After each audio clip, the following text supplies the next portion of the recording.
Hi guys, how you doing? I just want to do some bed rant. I just did my hair. It got out about an hour and 15 minutes ago, so it has like an hour and 45 more minutes. Hour and 45 more minutes before it's really dry. But so I have to comb it more. So I'm combing it while I'm doing this.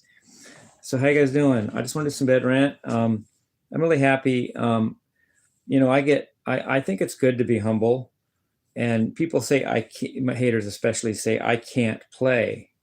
Speaking of me, and I think the moderator always has told me, always keep show shin in mind. That's the beginner's mind, and just tell yourself that to say to myself I can't play is actually very good. It's actually humbling. It actually puts me back in show shin, which is the beginner's mind, which actually helps my playing in many ways. It opens you up to new things. It relaxes your muscles, and the meditator always said that relaxed muscles are fast muscles. Once you get nervous about yourself and think you're great and start tensing up, that's when you start going downhill. But to tell myself I can't play is actually very good and healthy. But on the other hand, it's like an oxymoron because I do play. So if I'm really confident in myself and plus knowing the beginner's mind, Shoshin is a good thing. It's good to tell myself I can't play. I know at the end of the day, I still pick up a guitar and do something on it. It's probably called playing. I don't know. It's like saying to somebody, you can't breathe.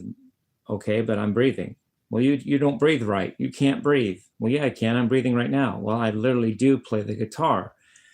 But I get some good when I say to myself, I can't play, because it just starts me from scratch. It opens up my mind to learn more and gives me back to show shin, which is the beginner's mind. So the haters have a good point there. Not don't take it so serious. If people say I can't play, rather than get my feathers all ruffled, just go with it and say, well, that's a good thing to say. It puts me back to the beginner's mind, which is a good thing. It's a good thing to de I don't know, de-escalate or decompress or whatever that is, de-stress by just saying, I can't play, I'm no good. And the next thing you know, you actually made an improvement somehow because you relaxed yourself and put yourself back in an open beginner's mind where your mind is open. So I wanted to say that. And uh, also, I'm watching Van Halen right now. It's on silent because I'm on live with you guys, and I noticed that they're very natural. I mean, they're rock bands are, but they're my favorite rock band ever. They're very natural. They don't try to push it. They don't try to be somebody they're not. They're not trying to overdo it. Eddie Van Halen himself said, "You play a guitar, you don't work a guitar." So I'm going to try an approach next time I play, because I want my hair to be dry when I play, so it might be an hour or so. Um, uh, I I want to try just having my natural rhythm. Just forget about rhythm. Pretend I don't know anything.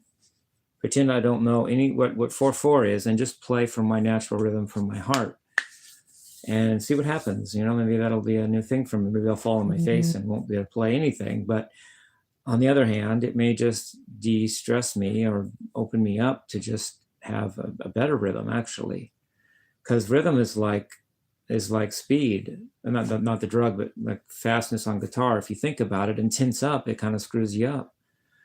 So maybe if I just try to let go of my preconceptions of what rhythm is, I'm just going to try being more free with my rhythm and see if that helps my playing too, as well as the shoshin of saying I can't play. It's actually good. It's good to be humble. Don't be too arrogant. Don't be so arrogant that you can't take a little heat from someone, that whether they're just yanking your chain or whether that's what they really think. Just go with it. Let it go. Let your ego go.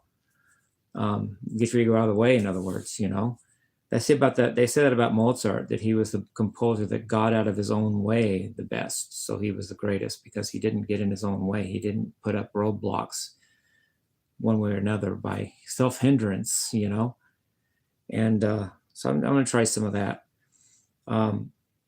next time I play, which would have been like sooner, but my hair is drying, like I said. And I've developed. I'm really happy with the party, like I said, and I'm really looking forward to the parties that are coming up in Christmas time and New Year's Eve. Um, uh, I'm making friends along the way too. Like Jack's a good friend. He called me yesterday to check up on me, make sure I was okay. I'm all right. I'm good. But he's a good friend. That's what good friends do. He wanted to make sure I was all right. That's what good friends do. And I met a friend of, I met a friend named Britt that I like, and her son, her nephew was at the party and can testify that I did play the party because he's got it on his phone and just wasn't able to send it to me for some reason. And I let it go, whatever. It's not meant to be. It's not meant to be. But thanks for, being my friend, you guys, and,